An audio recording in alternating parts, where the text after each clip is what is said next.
जानकी जीवन स्मरण जय जय राम पार्वती पते हर हर महादेव पुंडलीक वरदा हर विठ्ठल श्री अनंतकोटी ब्रह्मांड नायक राजाधिराज सच्चिदानंद सद्गुरु श्री ब्रह्मचैतन्य महाराज की जय। श्री महाराजांच्या सेवेमध्ये आपण दासबोधाची उजळणी पाहत आहे।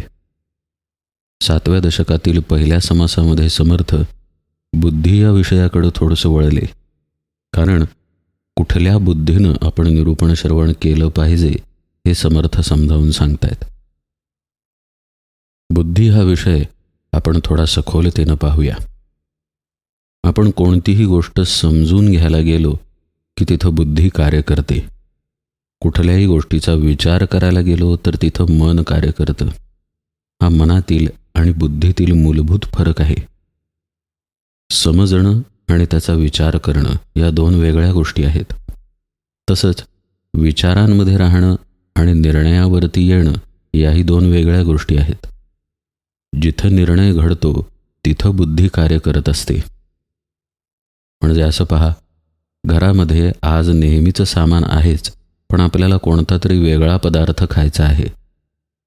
खायची इच्छा तर आहे, आता त्याबद्दलचे विचार जेव्हा सुरू असतात तेव्हा मनाचा भाग येतो। पण त्यासाठी काही गोष्टी विकत घ्याव्या लागतील ज्या नेहमी आपण घरात वापरत नाही। आता त्या विकत घ्यायचा विचार पुन्हा मनात घोळायला लागतो। पण कुठेतरी आपण निर्णय घेतो की ठीक आहे, पुष्कळ दिवसात हे खाल्लं नव्हतं, आज करूया घरी, मग हे सामान जाऊन आणूया। आपण करूया किंवा आणूया हा निर्णय जेव्हा घेतो तेव्हा तिथं बुद्धी कार्य करते। म्हणजे मनाचा पगडा बुद्धीवरती आहेच आहे, पण बुद्धीमध्ये निर्णय घडतो जो मनामध्ये घडू शकत नाही।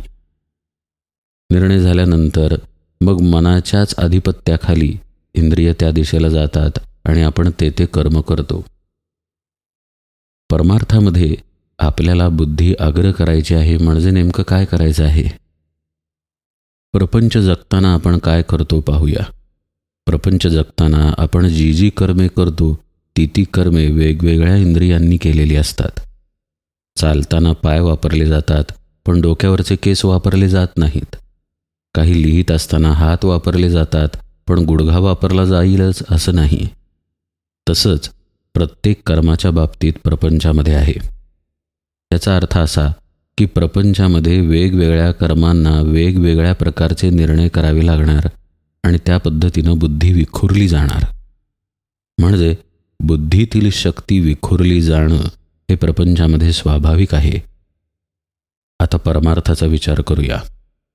परमार्थामध्ये आपल्याला केवळ आणि केवळ स्वरूपापाशी लक्ष केंद्रित करायचं आहे।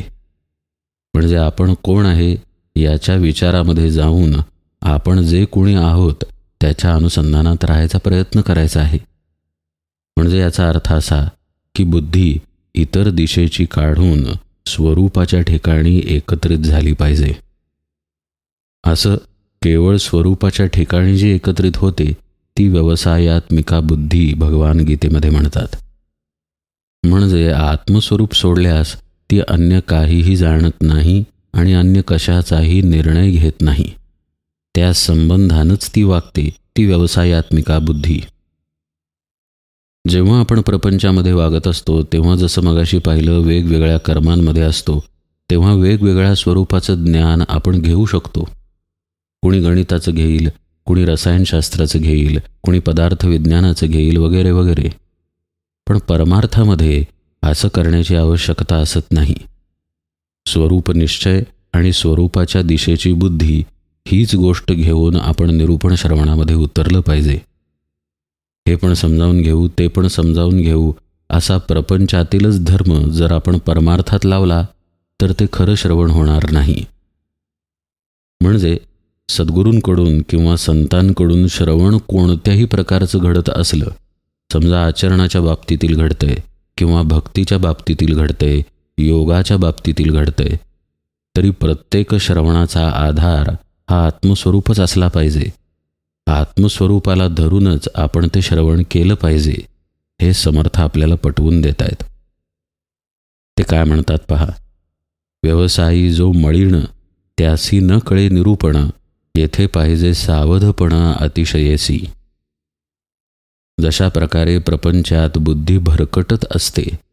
आता भरकटत याचा अर्थ गैरप्रकारे घ्यायचा नाही बरं का. भरकटत याचा अर्थ वेगवेगळ्या ठिकाणी बुद्धी वापरावी लागते. हा विषय मगाशी आपण पाहिला. तशी बुद्धी निरूपण श्रवणाच्या वेळी चालत नाही. त्यासी न कळे निरूपण, म्हणजे निरूपणातून सद्गुरू नेमकं काय सांगू इच्छित आहेत हे लक्षात आलं पाहिजे. त्या दृष्टीनं निरूपणाचं श्रवण केलं गेलं पाहिजे. जर आपण तार्किक अंगानं त्याचं श्रवण करायला लागलो तर मूळ विषय बाजूला राहील आणि आपण आपल्या तर्कामध्ये आणि बुद्धीमध्ये अडकून बसू. एक उदाहरण पाहूया. तुकाराम महाराजांचे 12 अभंग अत्यंत प्रसिद्ध आहेत. त्यातील एका अभंगात तुकाराम महाराज म्हणतात, लवण जैसे पुन्हा जळाचे बाहेर, येत नाही खरे त्यातून या, त्या सारिखी जाणा तुम्ही साधू वृत्ती, पुन्हा न मिळती माया जाळ. माया जाळ त्यांना पुन्हा रे बाधेना, सत्य सत्य जाणा तुका म्हणे. साधू किंवा आत्मज्ञानी महात्मा कसा असतो हे तुकाराम महाराज सांगतायत की त्याच्या वृत्ती देहावरती येत नाहीत. तो आत्मस्थितीमध्ये असतो. ही गोष्ट तुकाराम महाराजांना समजावून सांगायची आहे. त्यासाठी त्यांनी पाण्याचा आणि मिठाचा दाखला दिला.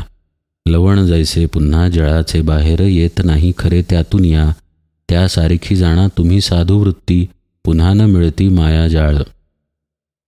एकदा मीठ पाण्यामध्ये मिसळलं की जसं बाहेर काढता येत नाही, तसंच साधूची वृत्ती एकदा स्वरूपाशी एकाकार झाली की तिथून बाहेर येत नाही. इतकी साधी गोष्ट तुकाराम महाराजांना सांगायची आहे. पण तार्किकतेनं जर हा अभंग ऐकला तर एखादी व्यक्ती असं म्हणेल, का मीठ बाजूला काढता येईल की पाण्यातून? पाणी जर उन्हामध्ये ठेवलं तर पाणी आणि मीठ वेगळं झालं. अशा प्रकारे श्रवण करायचं असत नाही. तर्क आपण कुठे वापरू? व्यवहारात निश्चित वापरू.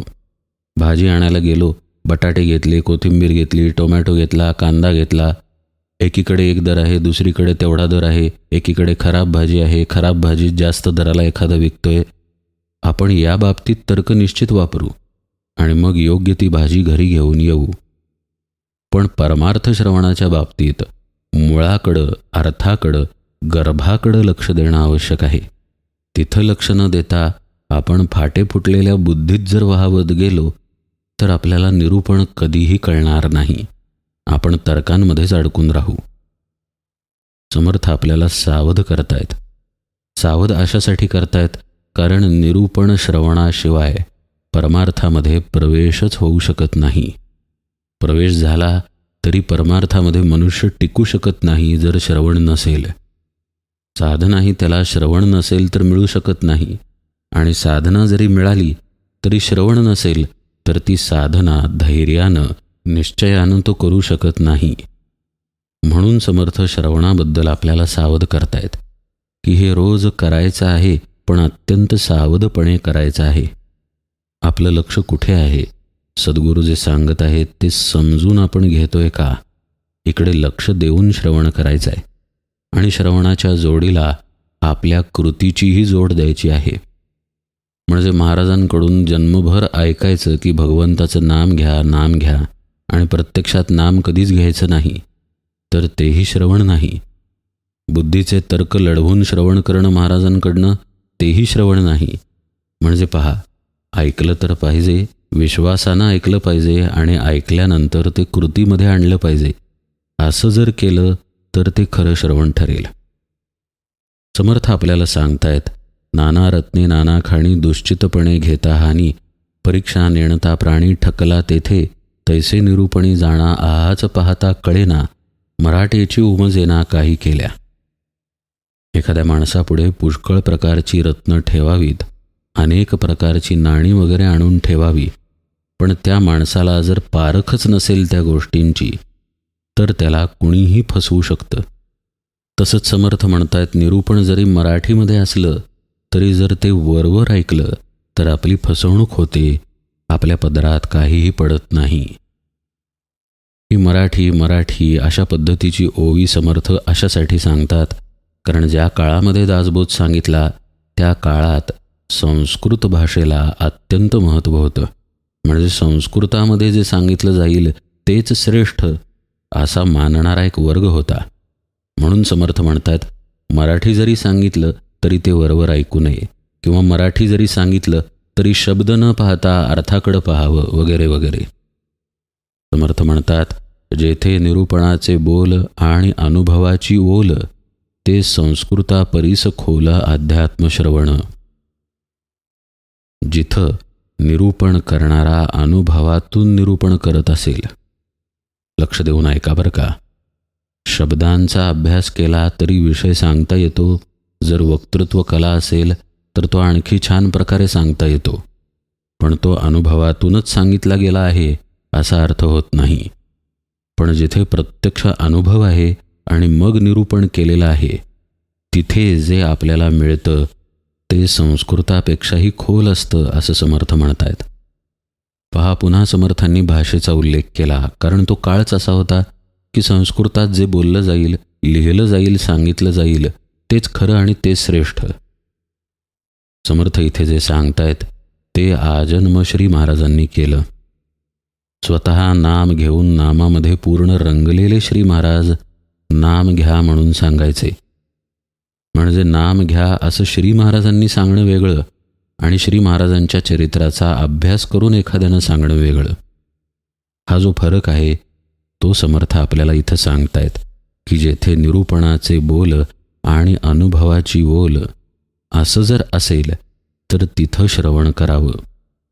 अन्य कुठेही वरवर श्रवण करायला जाऊ नये आणि श्रवण करताना आपली निश्चयात्मिका बुद्धी व्यवस्थित जागी ठेवून सावधपणे ते श्रवण करावं.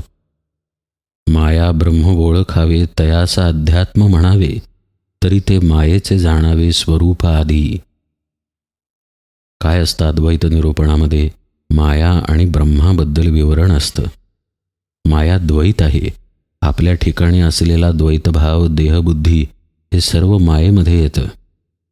ते जिथं सांगितलं जातं आणि ब्रह्माबद्दलही जिथं सांगितलं जातं, स्वरूपाबद्दल जिथं सांगितलं जातं, तिथे अद्वैत निरूपण असतं. तिथे खरा अध्यात्म असतो. आजार बरे केले जातात, अडचणीतून सोडवलं जातं, किंवा आपल्या मनासारखी कामं जिथं गेल्यानंतर घडून येतात, जिथं नवस पूर्ण होतात, तिथं अध्यात्म असत नाही. जिथं आपण कोण हे आपल्याला पटवून दिलं जातं आणि आपण कोण नाही हेही पटवून दिलं जातं, तिथं अध्यात्म असतं. समर्थ म्हणतायत, अशा ठिकाणी जाऊन ते समजून घेण्याचा अभ्यास करावा. हे करण्याआधी आता मायेला जाणून घेऊया असं समर्थ म्हणतात आणि पुढं काही ओव्यांमध्ये मायेचं विवरण करून या समासाला समाप्त करतात. माया सगुण साकार, माया सर्वस्व विकार, माया जाणीजे विस्तार पंचभूतांचा, माया दृश्य दृष्टीस दिसे, माया भास मनासी भासे, माया क्षणभंगुर नासे विवेके पाहता, माया अनेक विश्वरूप, माया विष्णूचे स्वरूप, मायेची सीमा अमूप बोलिजे तितुकी, माया बहुरूपी बहुरंग, माया ईश्वराचा संग, माया पाहता अभंग अखिळ वाटे, माया सृष्टीची रचना, माया आपुली कल्पना, माया तोडिता तुटेना ज्ञाने विण. अत्यंत महत्त्वाच्या ओव्या आहेत या मायेबद्दल समर्थांनी पूर्वी कधी सांगितलं नाही असं नाही, पण आता ते कोणत्या विषयाला धरून सांगतायत हे जर आपण पाहिलं तर कळेल की आत्ताच ते मायेबद्दल का बोलायला लागले. मुख्य ते श्रवण हा विषय शिष्याला सांगतायत, कारण त्या श्रवणामुळेच तो परमार्थामध्ये प्रविष्ट होणार आहे. तर अशा ठिकाणी श्रवण कर जिथं माया ब्रह्म याबद्दल विवरण केलं जातं. अशा ठिकाणी श्रवण कर जिथं जो वक्ता आहे तो अनुभवातून बोलत आहे. कसं श्रवण कर तर बुद्धीचा निश्चय करून एकाग्र भावानं शरणागतीनं श्रवण कर. हे सांगितल्यानंतर ते मायेचं विवरण करतात. म्हणजे श्रवण करताना हे सर्व जाणून घेऊन आपल्याला श्रवणात राहायचं आहे. मायेचं स्वरूप जाणून घेऊन. माया कशी आहे? सगुण आहे, साकार आहे, विकारांनी भरलेली आहे आणि पूर्ण जो विस्तार दिसतो तो मायेचा आहे. म्हणजे जाणकार श्रोता जो आहे त्यानं हे ओळखून पाहिजे की आपलं श्रवण जे घडतं ते सुद्धा मायेमध्ये घडतं. फक्त आपल्याला मायेतून बाहेर यायचं शिकवलं जातंय म्हणून हे श्रवण करायचं आहे असा अर्थ घेऊनच श्रवणामध्ये राहिलं पाहिजे. नाहीतर श्रवणालाच पूर्ण सत्यत्व दिलं तर आपण कृतीकडे वळणार नाही. आपलं बऱ्याचदा असं होतं पहा, निरूपण ऐकतच राहावं असं वाटतं, प्रत्यक्ष कृती करावी असं वाटत नाही. कारण निरूपण ऐकायला छान वाटतं. सत्संग ऐकतच राहावा, एक झाल्यानंतर दुसरा, दुसरा झाल्यानंतर तिसरा, नुसतं ऐकत राहावं असं वाटतं. प्रत्यक्ष साधना करायला मन धजावत नाही. कारण साधना करायला लागलं की चंचलपणा समोर उभा राहतो मनाचा. तिथे कष्ट आहेत ना. निरूपण जर पटत असेल आणि आवडत असेल तर तिथं कष्ट पडत नाहीत. असंही असू नये. त्यामुळं मायेला ओळखून निरूपणामध्ये राहावं असं समर्थ सांगतायत. माया जाणीजे विस्तार पंचभूतांचा असं म्हटल्यानंतर ते म्हणतात की जे जे दृष्टीला दिसतं, जे जे मनाला भासतं, जे जे क्षणभंगूर आहे ते सर्व काही मायाच आहे. किंवा उलटं सांगायचं झाल्यास माया दिसते, भासते आणि क्षणभंगूर असते. पण कधी जर विवेकानं मायेकडं पाहिलं तर हे मायेचे गुण लक्षात येतील. आणि हा विवेक अर्थातच सद्गुरूंकडून मिळतो. विवेकच जर जवळ नसेल तर ज्या भोगामध्ये आपण आहे त्या भोगालाच सत्यता दिली जाते. खरं म्हणजे भोग भोगत असताना इंद्रियांकडून भोगाला सत्यता दिलेलीच असते. पण ती सत्यता आपण मनानं जेव्हा धरून ठेवतो तेव्हा त्या भोगाची आसक्ती तयार होते. जेव्हा आपण बासुंदी जिभेवरती ठेवतोय तेव्हा ती गोड आहे ही सत्यता जीभ आपल्याला देतच आहे. पण ती जर आपण मनानं धरून ठेवली तर आपण बासुंदीच्या गोड चवीमध्ये आसक्त होतो. असं प्रत्येक विषयाचं होतं. समर्थ म्हणतायत, जो विवेक ठेवतो त्याच्या हे लक्षात येतं की हा अनुभव आत्ता जरी खरा वाटला तरी हा कायमस्वरूपीचा खरा नाही. हा नाश पावणार आहे. आत्ता जरी असं दिसत असलं तरी ते टिकणार नाही. आत्ता जरी मनात काही येत असलं तरी ते राहणार नाही. परमार्थातील अनुभवांचं पण असंच आहे पहा. प्रकाश दिसतो पण टिकतो का? मुळीच नाही. सुगंध येतो पण तोही टिकत नाही. काही दिव्य दर्शने होतात, काही दिव्य आवाज ऐकू येतात, पण तेही टिकत नाहीत. टिकत नाहीत याचाच अर्थ ती माया आहे, याचाच अर्थ ते खोटं आहे. तिथं थांबायचं नाही. आपल्या साधनेच्या वाटेवर चालत राहायचं. हे साधक ओळखतो जर त्यानं विवेक ठेवला तर.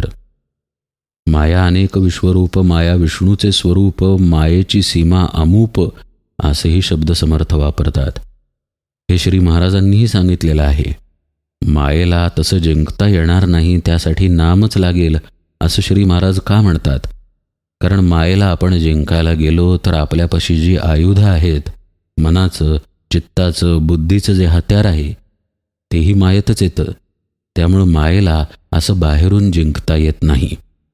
माया ज्याच्या आधारावरती कार्य करते त्याला जाणल्याशिवाय मायेला हरवता येत नाही. श्री महाराज म्हणतात की त्याला तेव्हाच जाणता येईल जेव्हा तुम्हाला तुमच्या देहबुद्धीचा विसर पडेल आणि तो केवळ नामातच पडेल. म्हणून नाम घ्यावं. श्री महाराज सद्गुरुपदिष्ट साधनाच करावी हेच इथं सुचवतात. मायेची सीमा अमूप आहे असं जेव्हा समर्थ म्हणतात तेव्हा समर्थांना असं सांगायचं आहे की जितका म्हणून आपण आपल्या मनाचा विस्तार करू, बुद्धीचा विस्तार करू, तितका मायेचा विस्तार आपल्याला दिसेल. जसं रात्री आपण आकाशाकडे पाहिलं तर पुष्कळ तारे दिसतील, मोजताही येणार नाहीत इतके. पण तितकेच थोडीच आहेत, त्याच्या पलीकडेही त्याच्यापेक्षा कित्येक पटींनी तारे आहेत. अशी कल्पना करूया की आपल्या डोळ्यांना दिसणाऱ्या एखाद्या ताऱ्यावरती आपण गेलो तर तिथूनही आपल्याला अनंत तारे दिसणार आहेत. म्हणजे जितके लांब आपण जाऊ तितका विश्वाचा विस्तार जसा व्यापलेला आहे तशीच मायेची सीमा अगाध आहे, अनंत आहे, विश्वरूपामध्ये नटून राहिलेली आहे. समर्थ तर म्हणतात विष्णूचंच ते स्वरूप आहे. म्हणजे त्याचं व्यापलेलेपण जे आहे ते मायेनंच प्रतिबिंबित होतं. अशी ही माया समर्थ म्हणतायत अक्षरशः अभंग आहे, बहुरूपी, बहुरंग आहे आणि ईश्वराचा संग असलेली आहे. साहजिकच आहे. अभंग आहे याचा अर्थ त्याचा अखंडित्व आपल्या मनाला भासतं. जिथे जिथे आपण फुटपट्टी लावायला जातो, जिथे जिथे आपण समजून घ्यायला जातो तिथे तिथे माया अस्तित्वात आहे, म्हणून समजायला गेल्यानंतर माया समजून येत नाही, अभंग वाटते, अखंड आहे असं वाटतं. समर्थ अत्यंत महत्त्वाची गोष्ट सांगतात की ही जी माया आहे हिचं बंधन ज्ञानाशिवाय तुटणार नाही. माया सृष्टीची रचना, माया आपुली कल्पना, माया तोडिता तुटेना ज्ञाने विण. जसं मगाशी आपण अनंत विश्वाचं उदाहरण पाहिलं की आपण पाहायला गेलो तर अनंत तारे दिसतील, ताऱ्यांपाशी गेलो तर पुन्हा अनंत तारे दिसतील. याचा शोध घेणारा जो मी आहे त्याचा जोपर्यंत लय होत नाही, जोपर्यंत ज्ञान प्रगट होत नाही, तोपर्यंत आपल्या मनाची कल्पना, आपल्या मनाची धाव किंवा देहबुद्धीरूपी मूळ कल्पना जाऊ शकत नाही. ही मूळ कल्पना म्हणजेच माया आहे.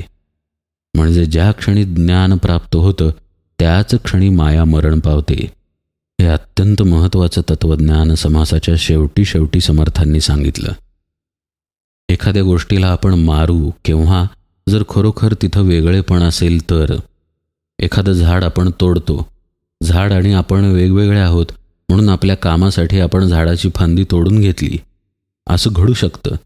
मायेचा भंग असा करता येत नाही, कारण आपल्यापाशी एकतर आपली आतली इंद्रिय आहेत, नाहीतर बाहेरची इंद्रिय आहेत.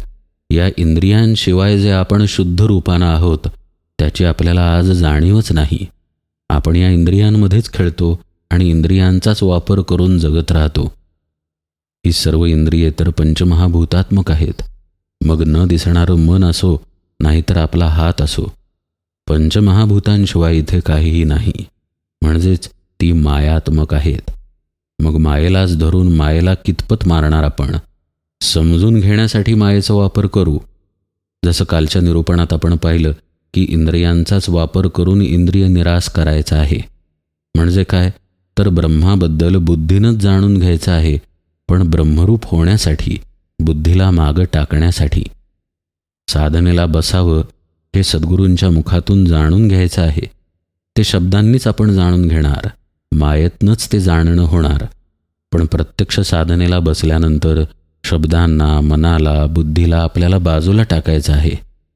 असा मायेचा वापर मायेचाच निराश करण्यासाठी करता येतो खरा, पण प्रत्यक्ष मायेचा निराश मायेनं होतच नाही, तो ज्ञानानंच होतो. ही महत्त्वाची गोष्ट समर्थांनी सांगितली. ऐसी माया निरोपिली, स्वल्प संकेते बोलिली, पुढे वृत्ती सावध केली पाहिजे श्रोती. पुढे काय आहे? पुढे ब्रह्मनिरोपण, निरोपिले ब्रह्मज्ञान, जेणे तुटे माया भान एकसरे. एक तर गोष्ट समर्थांनी स्पष्ट केली ना, की ज्ञानाशिवाय माया भंग पावणार नाही. आता ते ज्ञान काय आहे? अर्थातच ब्रह्मज्ञान आहे. म्हणून त्याचाच उपदेश आता पुढच्या समासामध्ये आहे, तो तुम्ही सावध होऊन ऐका, असं समर्थ म्हणतात आणि या समासाला इथेच समाप्त करतात. आता 7व्या दशकातील दुसरा ब्रह्मनिरूपण समास आपण उजळणीमध्ये यथावकाश पाहूया. आज निरूपण सेवेला इथेच विराम देतो. जानकी जीवन स्मरण. जय जय राम.